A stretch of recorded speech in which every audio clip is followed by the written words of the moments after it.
What's going on, guys? Welcome into the Fantasy Slant. This is powered by Pro Football Focus and brought to you by DraftKings.com. I am your host, Mike Tagliere. We are here back in action. We got a whole slate of games to dissect, to go into for week 3. We're going to talk about some of the major injuries that took place in week 2. There's a lot of players on that injury report that we need to go over today. Obviously, I have my co-host, as usual, Kevin Cole. If you guys have not followed us on Twitter, make sure you do so now. You can follow Kevin at Cole_Kev, myself at Mike Tagliere NFL. I'm getting used to that underscore, Kevin. You're kind of throwing me off with that thing. Sorry about that. All right. So what we're going to do is we're going to get back into the slate of games. We had a few requests from people talking about saying, hey, I really wish that you guys would touch on every single game. So we wanted to get back into that this week. Let us know your feedback on Twitter. Make sure you're following us there. Follow, on iTunes, listen on iTunes Radio, and we'll kind of go from there. But we're going to start getting to these games right away. We don't have too much time, so I want to make sure that we cover everything that we can.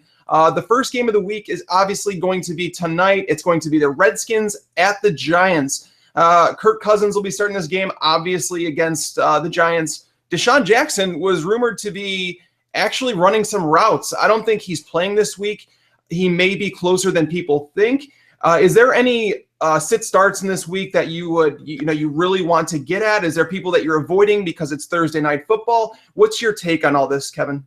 Yeah, some of the more interesting names here. We have Jordan Reed, who's been really good so far this year from the tight end position. He's just been heavily targeted, and it's something you mentioned, Deshaun Jackson. If he continues to be out, it's really Reed and Garcon and not a whole lot else there. They don't have a huge over-under, but at 20 points, he could see the ball quite a few times and maybe sneak into the end zone. I think on the other side of the ball, Odell Beckham should continue to hopefully put up some numbers this week. It'll be interesting to see what they do with the other wide receivers. Preston Parker was cut. I don't know who's going to step into the void there as a third wide receiver. It doesn't seem like Victor Cruz is ready. So they could really heavily concentrate the targets even more on Beckham. It seems almost impossible to target Beckham any more than Eli has been, but it could end up actually happening in this game. So he's probably a guy that you saw had a slow week 1, had a big first half last week, and then kind of trailed off for the second half. He could get back to what we saw in the second half of last year, or at least something close to it, where he's getting really heavily targeted. So I think Beckham's probably a big play this week. Yeah, Beckham is somebody you're going to get in your lineup every single week. The one that I like that you touched on was Jordan Reed. Jordan Reed going up against that Giants secondary. The Giants have allowed already 3 touchdowns to tight ends. They all came to the Dallas Cowboys in week 1. However, even last week against the Falcons, Jacob Tamme was able to put up over 70 yards against them. So I think Jordan Reed's a good start, and as well as Larry Donnell. He's another sleeper. I don't know what happened to Fells. I don't know if he was nicked up. I didn't hear much going into last week, but Donnell kind of assumed that role that I thought he would going into the season. So the tight ends in this one are big for me. I usually try and avoid, if you're ever tilting on a player and you don't know whether you should play him over someone else going into the Thursday night game, I usually fade the Thursday night players. Thursday night games are typically lower scoring than the norm. It might be just like less time to game plan, whatever the case may be. The Washington secondary has actually been better than I thought they would be this year. Their run defense, we knew that they would be good. But I'm interested to see what Beckham can do against him. I still have him ranked, I think, as my number 2 receiver this week. So you're playing him. So moving on, obviously that's the battle of the tight ends for us. We love Jordan Reed. Get him into your lineup if you can. The next matchup is a divisional matchup between the Cincinnati Bengals and the Baltimore Ravens. A lot of people are talking about Dalton. Is he going to get back on track? What's going on with A.J. Green? We're figuring that Jimmy Smith might be following him around the field Sunday. So are you looking back at Eifert? I know you're a huge Eifert fan, and he scored again. I did play him this week. I'm guessing you did as well? Yeah, of course. I was playing him. Play him where you got him. Yeah, that's kind of how I'm feeling with Tyler Eifert as well. But the interesting part, the part I want to talk about is on the Bengals. I want to talk about Jeremy Hill and Gio Bernard. I'm going to give you my take, but I'm interested in to hear yours, Kevin. What do you think about this whole split? Do you think it's actually going to be, a 50-50 split going forward? What's your take on that? Well, I did have a little bit of concern about Hill coming into this year, only because what they had done last year is they basically did series by series when Bernard got back from injury after Hill had been successful. And then later on in the year, they transitioned to first down, second down, Hill, and then third down, Bernard. So Hill was one of those guys where when you have another talented running back in there, especially someone who can catch the ball, it's tough to become a complete workhorse. So there's always the risk of this kind of hot hand scenario. And he had fumble issues last year. And of course, he had the fumbles last week, and that's what ended up putting him out of the game. So I think it's really a tough one to gauge. I'd be more comfortable with Hill if they were favorites in the game. They're only a 3-point underdog, so they're not huge underdogs or anything like that. But I'd be more comfortable when he's a favorite. I think for Bernard, if where you drafted him, you're probably getting value for him, and he's a good start to put in there because he's going to be involved in the passing game. Hill's going to be a little bit more difficult, but I just can't see benching him right now. I think they kind of used last week to send a message, and it was helpful that they were winning the game also, so they could do that. Yeah, no, I got a lot of people that kind of laughed at me when I ranked Gio Bernard in my top 25 receivers or top 25 running backs going into the year. I just felt like everybody was over-exaggerating Jeremy Hill's talent. I'm not saying he's not talented. I'm just saying I don't believe that he's Adrian Peterson special where he's going to completely phase out Gio Bernard of this offense. But this year is like reminding me so much of last year. Do you remember, Kevin, where Gio Bernard was the starter, obviously going into the year, and Hill was in a timeshare with him, but only receiving maybe 30%. And every week, everybody kept talking about, they're like, Hill's outperforming Gio. Why isn't he getting more opportunities? And it kept going. And it took a Gio injury for Jeremy Hill to get that shot. And then he kind of took over. So I don't think that Gio Bernard was ever going to be phased out of this offense completely. I believe it's the fact that he put the ball on the ground twice is not helping his cause with the coaches. I just think it's more of like a 60-40 split where you're going to see a little bit more of Hill. But I think Gio's a solid flex play in almost every single week, especially when they're coming from behind. Going against the Ravens losing Terrell Suggs. Obviously, Nada is not there anymore. Their run defense has taken a few hits, and it showed last week with Latavius Murray gouging them for, what was it? What did he have? 60-some yards and a touchdown?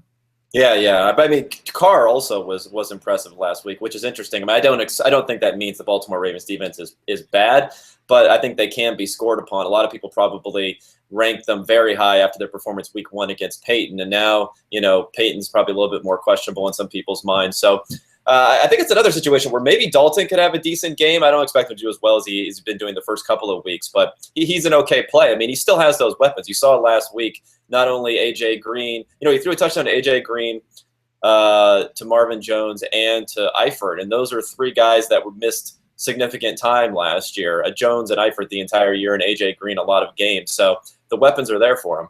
Right. And even though Dalton has he's struggled a little bit against the Ravens and they're on the road, that's the kind of part where I worry about. I guess we'll see how that plays out, but he does have the weapons there.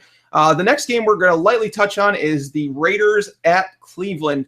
Obviously, Johnny Manziel came through last week. Travis Benjamin, leave him on waiver wires. I'm not grabbing him in any leagues. I'm more of the sound that it was a fluke, and I don't see that ever happening again with him. He might catch that long touchdown every once in a while, but he's somebody that you're not going to want to roster unless you're in, a deep dynasty league where you roster, 25 guys or something. But the Raiders are heading to Cleveland. I love Latavius Murray in this matchup. He's obviously proven that he could run against some solid defenses. Johnny Manziel's been benched. They have Josh McCown back at the helm. Does this help or hurt Isaiah Crowell and or Duke Johnson?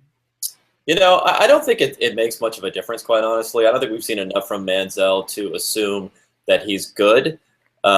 He did okay last week. They got a lead. They just kind of sat on the ball. They didn't really risk anything last week, which is maybe good from Crowell. And I guess you could say adding that running dimension is good for Crowell in the running game. But we didn't see a lot of that last week. So I think it's kind of a wash. I think what you want to look at when you're looking at Crowell and Duke Johnson is, are they going to be leading a lot? And they are a 3.5-point favorite. So I think Crowell is probably a pretty decent play this week, although they've been trying to incorporate Duke Johnson more and more. And he is, the kind of the hand-picked guy going into this year with a new offensive coordinator and everyone else there. So we'll see if that usage changes. But I think I think Crowell's a good play this week. It's probably still a wait and see on Duke Johnson. Yeah, the part where I'm kind of shocked is that Duke Johnson hasn't even been targeted in the passing game. I don't know what's going on there. I figured he'd be that third down, change of pace back, eventually work into some more time on carries, but they haven't used him at all there, which has been kind of shocking. I mean, I think they only threw the ball, what was it, 18 times or something like that last week. They didn't throw it very much, but I just expect him to be used more in the pass game. So the next game we're going to touch on is there's a bunch of questions surrounding this one, and Drew Brees. If you guys hadn't heard, Drew Brees has got some sort of shoulder injury where he is highly questionable for this game. I know Sean Payton came out earlier today that I read saying that he believes that Brees is going to play, but how effective can Drew Brees be with a hurt shoulder? You know, it's his throwing shoulder as well. I'm concerned about him. I'm concerned about the entire offense. If Luke Kuechly does not play, because it's rumored that he is still out from his concussion, I'm going to start Ingram wherever possible. How are you feeling about the Saints team as a whole? It's a difficult one to get a handle on. I mean, you mentioned everything that's going on with Drew Brees. I think it'll be difficult to start him. I mean, I guess if they say he's good to go, he's always a decent option, but it is one of those things where it's a road game. And if you watched him throwing the ball last week, I mean, this is very, anecdotal film watching sort of evidence, but he looked okay on some of the shorter throws after he took that hit. But when he was throwing it deep, the ball went up at about the same trajectory as normal, and then it just died about 10 yards lower. So if he ends up playing this week, I think a good play is Ingram, because not only is he going to get the rushing work, but he's been involved in the passing game, and you're probably going to see a lot of short throws this week. CJ Spiller is one of those guys that I don't know if you can play him without knowing what's going to happen. He only had, I think, 7 snaps or something like that last week, but I thought he looked pretty good, and he's going to be a good complement to this offense, so we'll have to wait and see. It's tough to play any of the skilled players on New Orleans other than Ingram right now, though. Yeah, I'm benching Drew Brees where I can. I don't own him in any leagues, but if I did, I can't play him this week. I'd rather play someone like Alex Smith over him, to be honest. Like I said, Mark Ingram's a play. CJ Spiller can be somewhat of a play in a PPR league more so. Brandon Cooks, man, that guy, I know a lot of people took him really high. I know we talked about him before the season. I said that I viewed him as, more of a low-end wide receiver too, but there were people all over him saying that he was more talented than Odell Beckham, and, we were just waiting to see it, heading into last year. But, man, it's tough. If you're able to sell Brandon Cooks for, 80 cents on a dollar, I might do that right now. If you're finding someone, like if you can get even like maybe a Mike Evans for him, I might do that just to get away from this Saints offense as a whole, because Drew Brees, even healthy, wasn't looking very good. I mean, the Saints offense is struggling. He just doesn't have very many options to go to. But one sleeper before I move to the next game, Devin Funchess. I think that this could be the week that he breaks out. If Jericho Cotchery were to miss the game, that's where I think it could happen. The Saints secondary is awful, and Cam Newton's he's looked pretty good, honestly, for the lack of weapons that he has right now. And if Cotchery misses time, Funchess has seen his snap count go up the last 2 weeks. So I'm looking for him to break out really soon. If you have an open spot on your bench, grab him, because I know he's on a lot of waiver wires. I just think that this week aligns for him to possibly have a huge week. Do you agree with me there? Yeah, I'm definitely on. I mean, Funchess was a guy that I liked going into the season. I wasn't sure what his usage would be going up against Benjamin. He had some injury problems in the preseason, so it wasn't like last year. Benjamin pretty much came in as a late first-round pick. They were really hyping him up. He had the entire, offseason to kind of gel with Cam, and then they just fed him with a ton of different targets. Funchess has had a little bit of a different role this year. Benjamin's going down has provided him the opportunity, but he needs to get up to speed on that. And you mentioned, with Cotchery out, and that provides some opportunity. And if you just look at the receivers that they have there, Ted Ginn and Corey Philly Brown, I mean, these guys, it's just not going to cut it, I don't think, for a real target hog. And if you think about someone like Cam Newton, I'm not surprised that they've gone back-to-back years with some really big wide receivers, because Newton's not exactly someone who's known for his pinpoint accuracy. And these are guys that are able to take some of their throws that are off and really reel them back in. Whereas if you watch Cam throw some of these slants to someone like Ted Ginn, I mean, he really is going to have to be accurate in order to squeeze it in there to a guy like him. Correct. So that's why it's impressive to me. I've never been a Cam Newton fan, but he's actually done a pretty good job this year considering what he's working with. And Greg Olsen hasn't really done much either. But we're going to move on from that game. We're going to go into the next one. We want to make sure we touch on everyone. The Falcons at the Cowboys. this is a different Cowboys team than we know before. Honestly, I had been talking about Christine Michael being a stash on your roster. I'm fading on that. I'm fading on it because I just don't think that this offense is going anywhere fast. They went out and traded for Matt Castle now. Brandon Whedon, Jason Witten's knocked up. Like he's going to play, he's saying, but he's got 2 sprained ankles, a sprained knee. Des Bryant's out. Tony Romo's out. This team is in disaster. The Falcons, obviously, I mean, I like the Falcons in this game. It's in a dome. Julio should go off against that Cowboys secondary. He's someone that I'm willing to pay for in DFS lineups this week. He minimum 100 yards, and he should score. He really should. He's that type of guy that could have one of those 150-yard, 2-touchdown games. That's what I think. What do you think about everybody knows you're going to play Julio, but what do you think about Devonta Freeman and the Falcons running game? Are you going to play Devonta Freeman as an RB2? It probably depends on whether or not it's a PPR league. In a PPR league, I think you can get away with it because he's going to get you some catches, but he's proven to be pretty ineffective on the ground. I mean, you could say it's somewhat of a limited sample size, but last year he was pretty bad as far as yards per carry, especially considering the fact that he was going against some light defensive fronts. This year, we've kind of seen the same thing. So I'm not a big fan of his. They were using this Teron Ward a bit on 3rd down, so I don't know if they're going to continue to do that. So that could kind of eat away at some of Freeman's production. I guess we'll see what happens there. They haven't signed any other running backs, and there was a blurb just this morning that said because Tevin Coleman's rib injury, I mean, I don't want to get into that. I'm not a doctor, so I'm not getting into specifics, but they're saying the type of injury that it is, the likelihood of it worsening, like something like a punctured lung, etc., is nil. So it's really a pain tolerance, pain threshold sort of issue. So he may be more involved than people think. And I thought he looked great last year. So he's a guy that I drafted everywhere, not everywhere, but a lot. I drafted him a lot this year, and it's kind of bittersweet because last week he thought he looked good and he was kind of showing that promise, but then he got the rib injury, so he could still be involved. So I think it's a tough situation, that backfield. The thing that I'm really interested in to see this week is what happens with the number 2 wide receiver position. And Roddy White, he had 0 catches last week for the first time in forever. Leonard Hankerson ran pretty much as many routes. He's younger. He looked pretty good out there, although I wouldn't say he was particularly efficient. So is there a changing of the guard there? I think this week will give us some good evidence. Wait, Kevin, you are not a doctor? Because I was told by Jeff and Mike that I was getting a data scientist and a doctor on the show.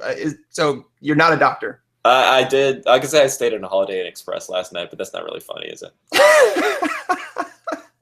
Fantastic. Tevin Coleman, obviously, I loved him last week too. I actually had him penciled in. I had him as my number 12 running back last week.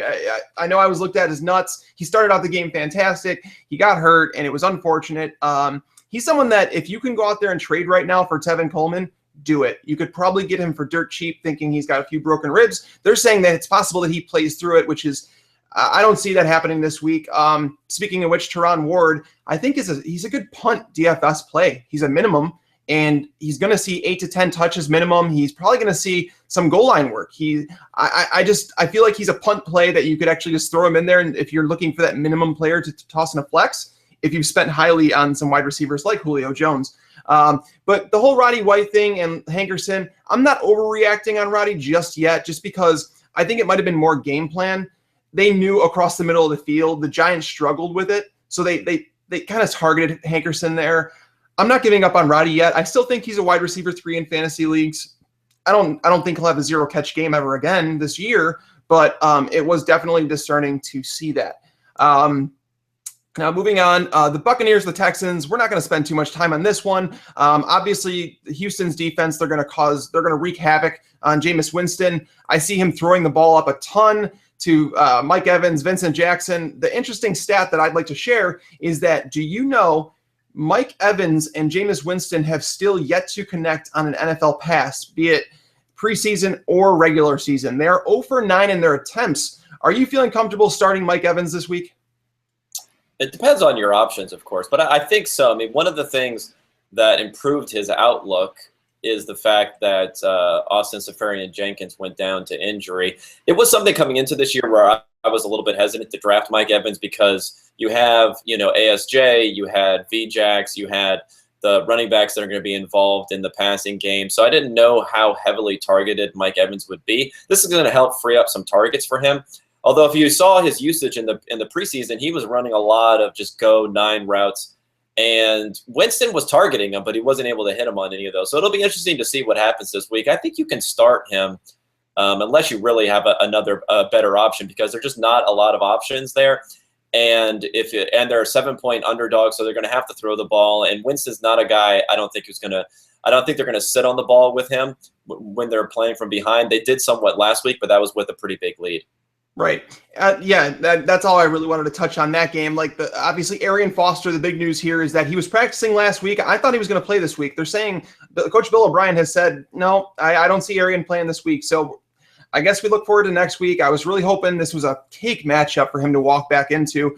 But one of the options that I would talk about, are you starting Mike Evans over, is in this next game. The Colts at Tennessee. Obviously, the Colts took a crap on Monday night. They looked awful. Andrew Luck had one of the worst games of his career.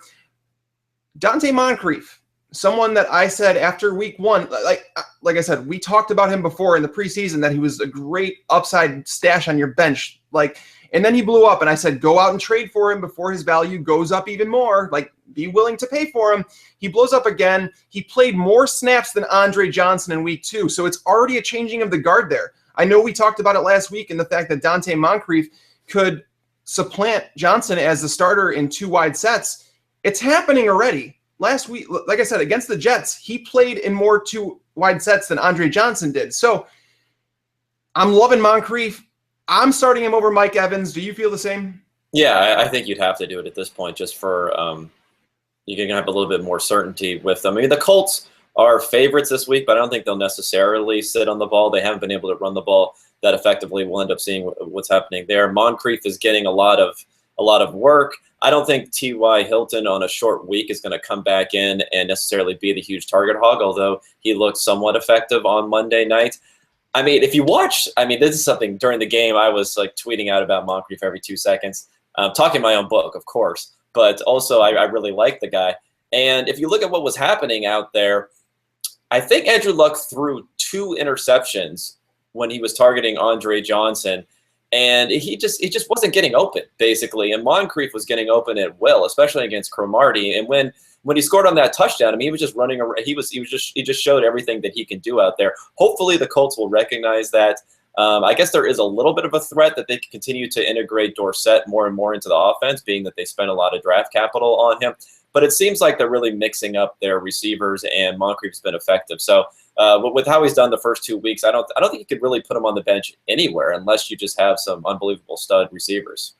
Kevin, that was a great find by you on the Andre Johnson stat. I just looked at it for you.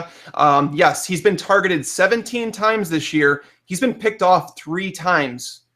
3 interceptions on 17 throws towards Andre Johnson. That's a telltale sign that the guy's just not getting it done. They're not on the same page. It's not going to happen overnight, but Andre Johnson's getting older by the day.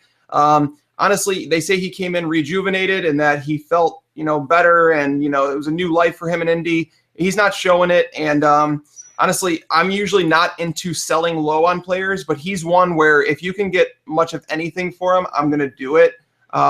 I just feel like he's maybe like a Roddy White. I think that maybe even a lesser version, because Dante Moncrief is more than capable. Top 15 wide receiver going forward? I think so. Speaking of which, Andrew Luck's going to go off this week. I have him as my number 1 quarterback. I'd play him over Rodgers and Tom Brady. I think that this is a big how can I put this without using one of the 7 deadly words or whatever it is, but it's a big a statement game for Andrew Luck. After didn't Pagano, isn't he the one that came out and said, I don't know what the heck the problem is, because we've had the offensive line issues. He basically said this. There's nothing new about the offensive line issues. So he was giving him a friendly little ribbing, but Luck hasn't had great matchups the first couple of weeks. He's not a guy that's really that efficient of a passer. He wasn't even last year. He just had a ton of attempts. But that doesn't mean he won't be a huge fantasy scorer, and I think you could see him turn things around this week for sure. Yeah, I'm predicting 310 yards and 3 touchdowns against the Titans this weekend for Andrew Luck. So, and Marcus Mariota, fantastic streamer this week. Fantastic. I have him as a top 10 quarterback this week. Next game, Jaguars at Patriots. We obviously know this is the Tom Brady, forget you, Roger Goodell. I'm going to show you in the NFL that I'm better than everybody else. Tour that he's doing, and the Jaguars are just the next guys in line. Do you think this is a running game, or do you think the Patriots just keep sticking it to teams and trying to run up those scores? Yeah, this is a very interesting game. I think they're going to continue to sticking it to them, and I think it really is based on the fact that the Jags have a decent defensive front, but I think they've also just found a groove now on offense. There's been a lot of talk about one player in particular, and that's Dion Lewis, and what's going to happen moving forward with him. I'm in the camp that I think Dion Lewis is still going to be heavily involved, even in these games where the Patriots are up big, which they were last week, and he was still heavily involved. Even in games where potentially they can run the ball. I mean, LeGarrette Blount is a good running back, but it's not as if we're talking about benching Adrian Peterson to play Dion Lewis. I mean, Dion Lewis is really doing everything for them out there right now. So I think that's going to be the most interesting fantasy story this week is what happens with Dion Lewis this week. Everyone is really concerned about the fact that he's going to go the way of Vereen. But if you look at Shane Vereen, and actually I'm going to come out with an article hopefully later today on PFF that looks at some of this. Shane Vereen has not been a good running back from a rushing perspective in the past, especially considering the fact that he's been facing all these light defensive fronts. If you adjust his production for the fact that he's always facing nickel and dime defenses, he looks really poor. And Dion Lewis has already been facing some base defenses and performing pretty well this year on a pretty small sample. So I'm really interested to see what Lewis can do this week and whether or not it's going to be a split or if he's going to continue to be the man. Yeah, I'm interested to see it as well because, obviously putting the ball on the ground a few times already, Belichick would have benched Ridley a long time ago. He would have been the bench for the rest of the year most likely. But I do think he believes in Lewis. I'm buying him. Right now, I am. And as soon as LeGarrette Blount has a big game, I'm trading him off the one team that I do have him on. I was reluctant to draft him, but he fell. I think it was around the 30th running back. And I was like, you know what? Yeah, I'll take him there. He may have some down weeks where, it's a passing attack. But, man, as soon as he has one, I'm selling just because I don't know what's going on with him. I can never trust Bill Belichick. I loved Shane. Not Shane Vereen. I love Stephen Ridley, and that never really panned out for me. But the other side, TJ Yeldon, Denard Robinson's out this week. Bernard Pierce, Toby Gerhart, there's not much behind him. And running against this Patriots defense that looks like garbage against the run. They've played against D'Angelo Williams. They played against LaShawn McCoy, who, was headed down the tubes. And all of a sudden, the Patriots have allowed 244 yards rushing and 2 touchdowns to running backs over the last 2 weeks. I'm loving TJ Yeldon, regardless of game script, because I think he gets the ball regardless, either through the passing game or running the ball. I think he's a lock for 20 touches. Are you on my back here with TJ Yeldon as a borderline RB1?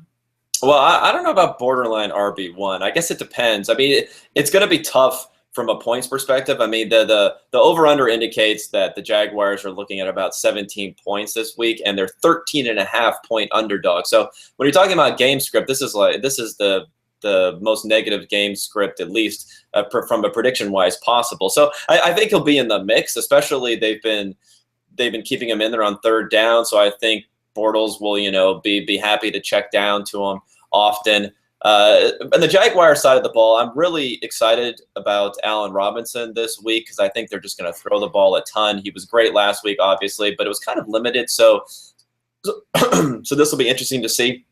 And if we're talking about a true punt play at wide receiver, I mean, someone like Allen Hurns could end up getting some catches and maybe even getting a garbage touchdown if they have to really throw up a lot of volume this week. Yep, Marquise Lee was another one that I kind of looked at and was kind of like, man, he might be a punt in DFS as well. So I like where your head's at there, though. I could see a Jaguars wide receiver not named Allen Robinson scoring a touchdown this week. Not to say Allen Robinson can as well, but let's see. The next game that we want to discuss, the Titans. Oh, wait, no, the Chargers. We have the Chargers at Vikings. This is a game where they're calling for some major storms there. Obviously, Minnesota is no longer in a dome. Stevie Johnson, Keenan Allen, what's going on here? Obviously, Keenan Allen saw 17 targets in week 1, and then week 2 comes around and he sees 4. Meanwhile, Stevie Johnson has saw 6 in each game. I love Stevie Johnson coming in. He's doing work with the targets that he gets. This week, they both kind of have good matchups. I think Stevie's is a little bit better. Xavier Rhodes should see a lot of Keenan Allen, while Captain Munnerlyn is going to be lined up across Stevie Johnson. If you had to choose between the two and their values, who are you taking there? Yeah, I mean, it's interesting. You're talking about value adjusted. You probably got to look at Stevie Johnson. But if you had to just straight up choose one of the two, I don't think you can choose Johnson over Allen. Ladarius Green is going to be out probably since he had the second concussion. It sounds, at least he's been reported he had a second concussion in a little bit over a week and a half. So there should be targets available to these guys. It's really going to depend on how much they're passing the ball. Keenan Allen, it's hard to trust any wide receiver other than maybe Julio Jones and Antonio Brown, those guys at the top, because he saw a ton of targets week 1 and then went back in week 2. They just had a much lower volume game. They are an underdog here. We saw the 49ers were really able to run the ball against the Vikings. Detroit did not really get a chance to run the ball against the Vikings because they got down so early. So this could be a game where some other people are involved. Maybe even Melvin Gordon will get more involved. I think he's looked pretty good. So, I mean, generally, I think in that offense, either one of those receivers is going to be a decent play because they just don't have a lot of other passing options.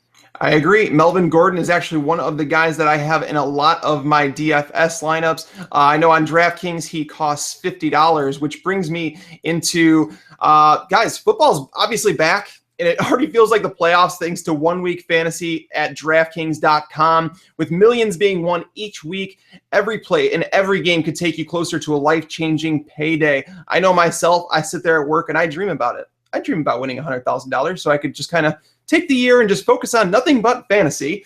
This isn't just fantasy as usual, though. This is DraftKings. Welcome to the big time. Obviously, hurry to DraftKings.com now and use promo code PFF to play for free with your first deposit in this Sunday's $1 million fantasy football contest. First place takes home $100,000. Enter PFF for free entry now at DraftKings.com. That is DraftKings.com. Have you started playing any more DFS, Kevin, or are you still sticking with the redrafts and things like that?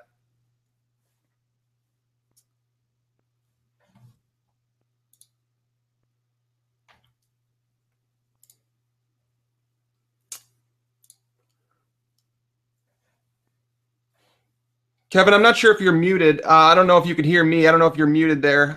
Sorry about that. There you go. I was going to say, I had some exposure to Moncrief and then also to Decker. So it was one of those situations where my results looked god-awful coming into Monday night, and then it just jumped through the roof. So that's always an exhilarating way to spend your Monday night. Yes, no, it definitely is. It can be a nail biter. With DFS, I kind of sit back and I know which players I liked for the week and I just hope for the best. And then towards the end, I'll start looking at the scoreboards to see if I'm in the money for those. But it's definitely a whole lot of fun. It brings a different type of fantasy. You could play those guys like Keenan Allen week to week and not have to worry about the consistency, that you do in a regular league. But moving on, obviously, we're running low on time here, but I want to just barely touch on the Eagles at the Jets. There's not many options in this game that I can really say I trust. DeMarco Murray did something with his hamstring the other day in practice, had an MRI. They're saying that there's a chance he plays. If for some reason he sits, are you comfortable playing Ryan Matthews?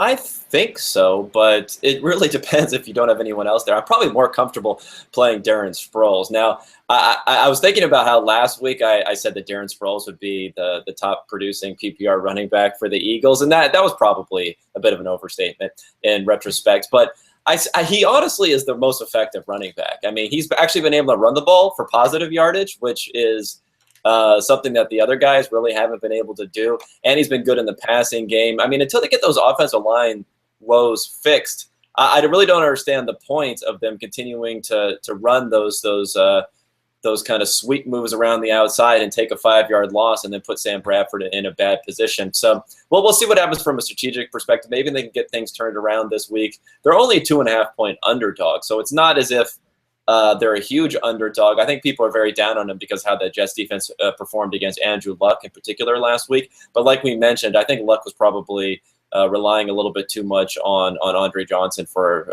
targeting him. So we'll see what happens this week. I think Matthews is an okay play if you don't have anybody else, but I wouldn't be excited about it. Right. I would actually play Brandon Marshall over Jordan Matthews this week. Love Marshall against that Eagles secondary. Decker's going to miss some time. Obviously, the Eagles allow a whole bunch of production. to fantasy receiving cores.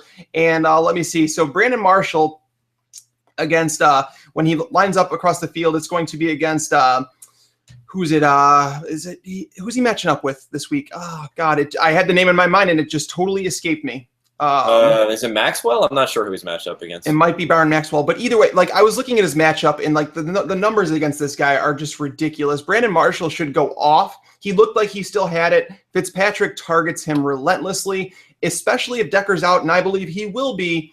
Play Brandon Marshall. Don't question it. I think he's a top 8 receiver play.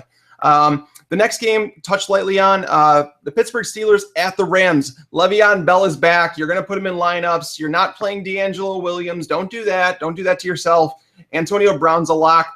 But the question mark here is Trey Mason and Todd Gurley.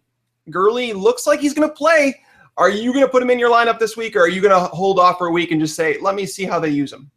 I think you probably got to hold at this point. I mean, they're underdogs. There's the chance that the Steelers could just, lay a lot of points on them. The Steelers are extremely vulnerable to the pass, so it could be an issue there. And they have some capable other options in running back. So I don't see why Fisher would rush Gurley back in and just run him to death under any scenario. So I would probably hold off for this week. But if you don't have another option, of course you can plug him in. Right. I think he's going to be that flex option. I think that they're going to split the carries right now between Mason and Gurley. It's just not a very enticing situation. I think they're both just RB3s this week. They're flex plays at best. I would try and hold just to wait and see kind of how they approach things with Gurley. I could see him getting 12 touches, 14 touches in his first game. And that could amount to something, but I'm not a huge fan this week. The 49ers at Arizona. Now, for something about me feels like this could just be like a trap game. I don't know why. It's in Arizona. The Cardinals have been playing out of their mind. David Johnson going off. All of a sudden, his stuff's being shipped off to the Hall of Fame, which I don't understand. I like David Johnson's talent, but I don't know. If I have David Johnson in the league, I'm actually selling high right now. He's still number 3 on the depth chart. He still hasn't passed Chris Johnson. Andre Ellington's going to come back. He's going to take that job back. And David Johnson's going to be that, 6 to 8 touch a game guy. And right now, you could probably sell him to get somebody like Devontae Adams. Am I right? Yeah, I think so. But it depends on how low the owner is on Adams, obviously. Correct. But I think if you're going to be able to get to a guy that's got a wide receiver 2 ceiling like him, or even go after a Moncrief or something like that, I'm trading David Johnson right now. Carson Palmer is being looked at as a top 5 quarterback every single week. I mean, San Francisco, if anything, their pass rush seems like it's okay. Their run defense is very suspect. I just feel like this is a weird game. I'm not in love with anybody in this game, but I'm not necessarily – I don't know if you could really bench Palmer or Fitzgerald or even John Brown. I like John Brown to bounce back this week, though. But the next one, the Bills at the Dolphins. Obviously, the Bills put a lot into their matchup with the Patriots. It was a letdown for them. They put up 32 points, which is something, which is good to see. LaShawn McCoy looked limber again. He looked like LaShawn McCoy again, and that was reassuring. But the sad part is on the other side of the ball, Lamar Miller missed practice. He's looking highly questionable. They actually activated Jonas Gray off the practice squad. I'm worried about Lamar Miller. I'm worried about Jordan Cameron. So do you feel like Ryan Tannehill could be a decent play considering their lack of run game this week? Yeah, I think it could be a decent play. I mean, surprising. You think about the Bills' offense has been pretty strong, but they have given up. Obviously, they gave up a monster performance to Tom Brady last week. Now, Ryan Tannehill is not Tom Brady, but they also gave up a decent performance to Andrew Luck, and those are both home games. They're going to be traveling on the road. They're going to be underdogs. The Dolphins over-under has them at 23.5 points, so that's pretty decent production. And they don't have much. The running game hasn't gotten going this year, so it's tough to pick out who's going to be scoring from there. So I think you're going to see a lot of Tannehill, a lot of probably Jarvis Landry, they're just collecting all of those targets over the middle, especially with Cameron potentially out. So those two guys could be decent plays. Yeah, and honestly, with Lamar Miller, if he's banged up, if I'm you guys, I'm not selling him because his value is really low right now, but just know that this week he's obviously got a tough matchup against Buffalo. Next week, he's got the Jets. And then he's got his bye. So there's going to be a lot of people selling off Lamar Miller. I suggest you hold him, or if you don't have him, buy him after the Jets game, because there's going to be people selling low all over the place. Me, as a Lamar Miller owner, I'm probably hoping he sits out this week just because I want him to get right. The last thing I want is a CJ Anderson situation where he plays and then he's in a timeshare with Williams and Gray. I don't know. I'm just staying away from it if at all possible. But I just wanted to make you guys know, let you guys know about the Lamar Miller injury situation. Pay attention to Jordan Cameron as well. We don't know what's going on with him just yet. Pay attention, though. He couldn't finish the game last week, so that's something to keep an eye on. The joke game of the year, maybe. I don't know, Kevin. You're talking about spreads. Do you have any money lines in front of you? Like, do you know what the money lines are in this game? No, I don't have the money line. I would love to know what it is on the Bears at the Seahawks. I would love to know, because I'm pretty sure I would bet my entire life savings, my retirement account, everything I have on the money line for this game. The Bears are going to lose with Jimmy Clausen. The question is by how much? I think the line in this game is like 14 is what I heard. 14 and a half, yeah. Yeah, and I wouldn't be shocked if Seattle covered. Cam Chancellor came back, just what the Bears needed. Alshon Jeffrey is looking less and less likely to play. Jay Cutler's not playing. It is a disaster in Chicago. I'm actually willing to pay for Seattle defense in DFS this week. Who are you more on board with? Are you more on board with Marshawn Lynch or Russell Wilson? I think I'm more on board with Marshawn Lynch, just because with Russell Wilson, your assumption is that he's going to score in this type of matchup. I mean, we saw Carson Palmer put up ridiculous numbers on fairly low volume last week. But the problem is if the running game gets a couple of those touchdowns early and they take that huge lead, there's really no incentive for the Seahawks to continue to pass the ball, other than maybe to try to have Jimmy Graham not go into a deep depression. So I think Lynch is probably the play there, because I don't really see any scenario where he's not being fairly heavily utilized. And Wilson's the type of guy where when they're losing, he sometimes actually performs better because he's scrambling around a lot, and when you're blitzing him, he can pick up a lot of yards with his legs. It may not be necessary this week. So I think Wilson it probably has a good baseline for his projection, but he has a fairly low floor because they could get up so early. Correct. And that's why I'm kind of fading on the Seahawks, because you don't know how they're going to play it out. You don't know if they're going to put their foot on the gas, considering, and I think it could be that thing. It could be they're at home, they're 0-2, they need a confidence builder. I could see them trying to shut out the Bears. Like I could actually see a game ending in like 27-0. I could see it. I really can. I think the Bears are in trouble. But the next game I want to move on to, I don't want to talk too much about that. We know it's a slaughter. Denver at the Lions. Matthew Stafford is banged up. He had to have an MRI done on his ribs. It appears like he's going to play, but how effective will he be against a Broncos front that gets at the quarterback? They hit him a lot. I think this could be an Amir Abdullah game where he kind of bounces back. You've seen what Jamal Charles was able to do against the Broncos last week. He's another shifty back. Obviously, Abdullah, I'm not comparing him to Jamal Charles, but the way that he's used in the offense could be somewhat similar, no? Yeah, I think it definitely could be somewhat similar. I mean, you've seen that Broncos defense, they just do a fantastic job covering the wide receivers. They've actually done a pretty good job against the tight end position. Also, you think that might be open, and maybe Ebron could see some looks over the middle, but I don't know if he's someone you could be extremely confident in. So then if you're talking about out of the backfield, that's going to be the most logical place, and Detroit loves to throw the ball to its running backs. And Abdullah, after getting kind of hyped up last week and then disappointing, it could be a guy you turn around to this week, and he'll probably have a little bit lower ownership, especially in DFS. Yes, and Joique Bell's still bad at football, so Abdullah should continue. He should see a bigger – I don't see how I think they're going to actually just stick to the run this game and try and ride it out for a little bit. Peyton Manning, we don't know what Peyton Manning's going to do. Is Kubiak going to say, you know what, we're going back to my offense. We need to make this work. Or is he going to say, you know what, the second half went pretty well against Kansas City. Maybe we should try that out. Who knows? Well, let's hope the latter. Let's hope the latter. And let's hope that also gets C.J. Anderson going. That's exactly what I was about to say. Obviously, if they go back to that Peyton Manning offense, it's going to help C.J. Anderson. He's had 10 days to kind of rest up. This is also the Sunday night game. I'm trusting C.J. Anderson back into my lineups after fading him a little bit last week. but CJ Anderson's got to get back on track. I hope he's healthy. Everything is pointing towards the right side. We'll hope for the best. But that's the Sunday night game. Obviously, it's a good one, but the Monday night game should be a fun one. We get to watch Aaron Rodgers on national television again. It's going to be the Chiefs at the Packers. The Chiefs coming off a bad loss at home to Denver, now going to Green Bay in I don't want to say a must-win game, but their backs, they don't want to lose back-to-back games like this. But it's also going to be tough.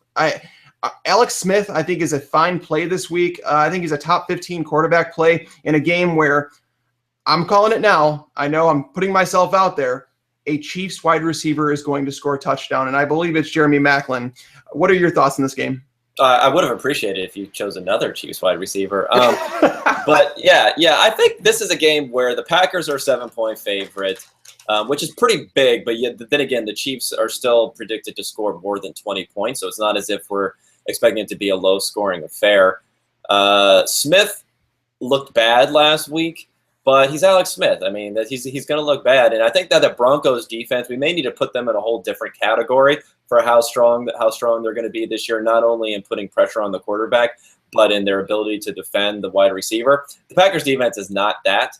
You saw Russell Wilson was decently effective last week. I think Alex Smith could have a decent game against them and really will be picking apart. Jamal Charles is interesting play this week. I mean, he's a guy that, like most running backs, plays better when they're playing ahead, but he'll be utilized out of the backfield. So I like Alex Smith to put up a decent game, and I like his wide receiver options. So do I. I think Kelsey bounced back. I think Kelsey's actually going to get targeted 8 times or more in this game. But I also, on the other end, I think Aaron Rodgers could be worth the price this week.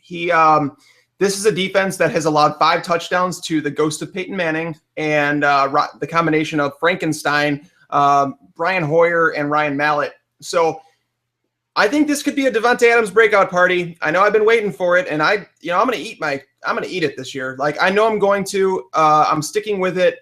I think this could be his breakout game as long as, he turns out he's okay. I know his ankle bothered him in the second half last week, but with James Starks looking to be the starter, because I don't think Lacey plays in this game, Chiefs have been really, really good against the run. I think the Packers throw, and I think Aaron Rodgers could have one of those, 4 touchdown games. We all know he's capable of it, and the Chiefs secondary hasn't looked very good. So that pretty much wraps up our game content. Kevin, is there any parting thoughts that you want to say? Anybody that you tell people to go out and trade for now? Just anything interesting that you want to throw out there? Any doctor tips? No? No doctor tips. But if we're thinking about guys that you may be able to buy on who have actually looked good this year, I think Carlos Hyde is an interesting guy. Now, we talked about him last week, and I said I would have traded DeMarco Murray for Carlos Hyde, which seemed a little off at that point in time. But, it probably seems a little bit better now, even though Carlos Hyde got injured last week. But if you think about it, in the game last week, I mean, they were down big. They were down huge. He still had 13 carries and 4 catches, which is really important, is that he was getting the ball out of the backfield. So he's getting 4 catches. So he's someone that may not be as dependent upon game script, and he's a guy that really could get high usage. So I really like guys that are going to get that total high usage, because if they end up having a dominant game and they end up winning when they should be losing, like they did week 1 against the Vikings, they could put up huge performances. Yep, and my running back to go out and buy right now is Melvin Gordon. Looked fantastic last week. I know people are looking at the stat sheets. They don't see any 100-yard games. They don't see any touchdowns. They're concerned. Take advantage of that. Go out in there and trade for Melvin Gordon right now. He's looked really good in the time he's gotten. I think it's only going to increase. So he's someone that I'm aiming for right now. Guys, and if you're watching on YouTube, feel free to go over to iTunes. All you do is you click on that little podcast button, follow us at PFF Radio. Listen on Stitcher, Blog Talk Radio. The show also airs on Fantasy Sports Network. Oh, man, my voice is about to go out here. Apparently, we're at the end of the show. But if you guys haven't yet, sign up for Pro Football Focus Gold. That's where the fantasy section, it literally gives you everything that you would need to complete your section. We will tell you who to start. We'll tell you who to sit. You get access to all these reports. Mike Clay does an interesting one talking about who's shadowing who, if there's anybody that you should fade away from, considering the corner that will be stuck to him all game. $29.99. It's a small price to pay for that, guys. But that's pretty much going to wrap it up for Kevin and I. We hope to see you next week. But until then, guys, lights out.